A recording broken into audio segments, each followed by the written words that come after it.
All right, if you're making a schedule and you're not following it, you've tried time blocking, you've tried the apps, and you kind of maybe have this, what's wrong with me? It's not a discipline problem.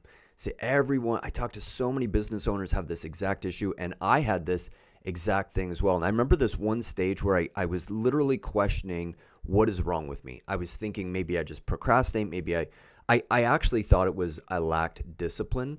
And I tried everything under the sun. I was like getting apps. I was, taking courses. I was reading. I read the books. I did it all, right? And I kept looking, what is the system? And I always felt busy.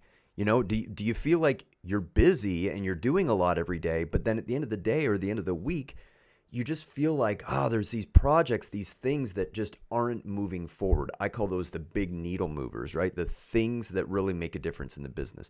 So here's what I learned that really started to shift everything.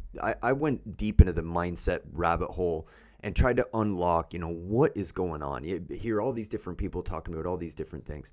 And I noticed that there were days, and I'm curious if this is you, I had days where I would feel on fire, right? I'd be focused, I'd be in the zone, I'd be getting momentum, making progress.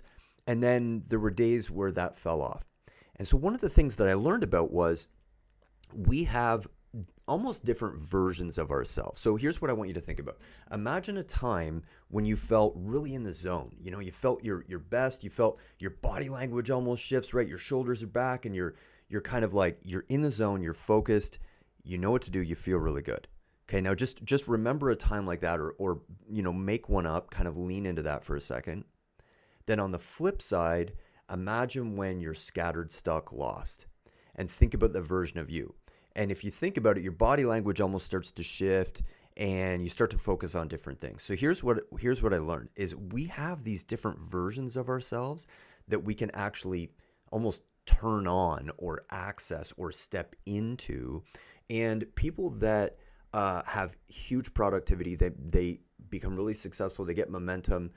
You ever notice how there's people that just seem like they're winning and they're always winning or succeeding, right? You see these people at this kind of level and it's like they're always doing the next thing and the next thing, because they've developed that version of them that they just go to automatically and they just live there. Now it's not discipline. And so a lot of these people that say, oh, you need to have discipline and you just need to like force yourself and hustle and grind and all of that, like, I'm not going to knock anybody on anything that probably works for some people, but I find even those people are doing things they're passionate about. They're doing things they love. And there's this side of where they're so connected to a vision that it's not as much discipline as they even think it is. They're more just excited about where they're going. So let me ask you this question. Would you get up tomorrow at 4 a.m. to go for a run? Most people would answer no, right? You might be like, obviously not. But let me ask you this. If tomorrow at 4 a.m.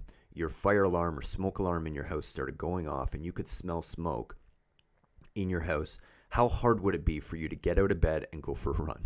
It'd be pretty easy, wouldn't it? You would just immediately bolt out of bed. You wouldn't think about it. You wouldn't hit snooze. You wouldn't look for your phone and, check anything. You would just shoot out of bed. So what's the difference? Well, the difference is the motivator, right? You've got something that's screaming, activating the part of you and getting you motivated. So what's my point here? The point is that you have that available, right? If that could be triggered tomorrow morning, that means that is available in you. It's just not being accessed. Does this make sense? So the shift here is learning how to access and unlock these parts of ourselves. And I'll just give you this quick little thing is imagine a vision. Where do you want to be 3 to 5 years from now, right? They say that we underestimate what we can do in like 5 years. So 3 to 5 years from now, where do you want life to be? Imagine you've created something, just make up a moment, create a random moment in the future that you're there, notice who's there with you. Where do you live? What are you free of? How would you feel?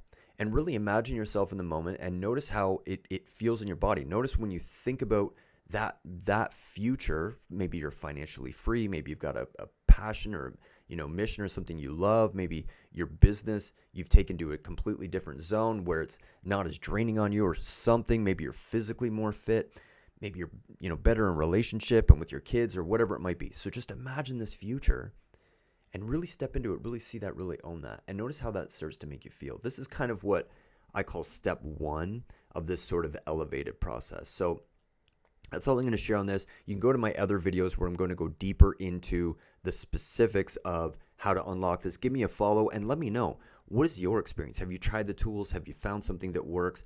Or are you, like me, where you question if the issue is discipline or procrastination or something like that, and you keep looking for the solution? I'd love to hear from you. Check out my other videos.